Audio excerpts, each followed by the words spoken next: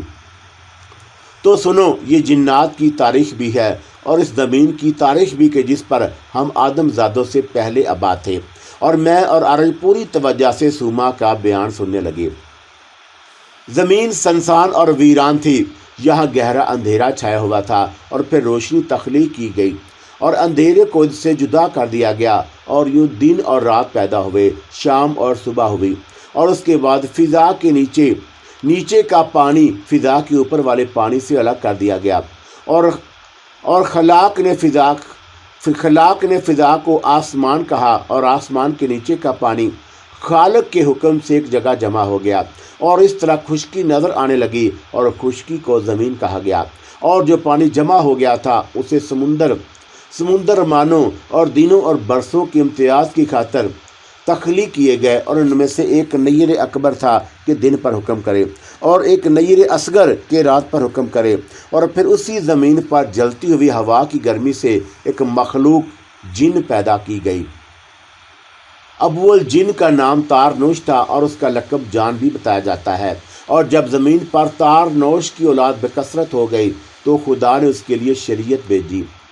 اول جن تارنوش اور اس کی اولاد نے احکام شریعت قبول کیے، اور اولاد تارنوش 36,000 سال پابند شریعت رہی، اور یوں ایک اور ثوابت اپنی تکمیل کو پہنچا، مگر پھر وہ گناہ و سرکشی پر آمادہ ہو گئے، اور سزا دار عذاب ٹھہرے، اور ان میں جو راہ راست پر قائم تھے عذاب الہی سے بچے رہے۔ اور انہی میں ایک علیہ علیش تھا، اور جسے جنات کا ولی بنایا گیا اور نئی شریعت عطا کی گئی۔ جب دوسرا دور ثوابت گزر گیا تو جنات نے ایک بار پھر نافرمانی کا راستہ اختیار کر لیا، اور سوئیوں ان پر فنا کا عذاب بھیجا گیا، مگر اس عذاب فنا سے اطاعت گزار بچے رہے، اور ان کا حاکم ملسیکا کو بنایا گیا۔ اور تیسرے دوار ثوابت کے بعد ان میں پھر سرکشی پھیلی اور عذاب الہی نازل ہوا۔ اس بار زندہ بچ جانے والوں میں سے حاموس حاکم مقرر ہوا، اور جو فضل و دانش کے زیور سے آراستہ تھا۔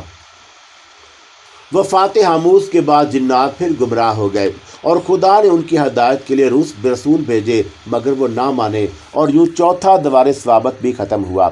اور پانچویں دور ثوابت کی ابتدا میں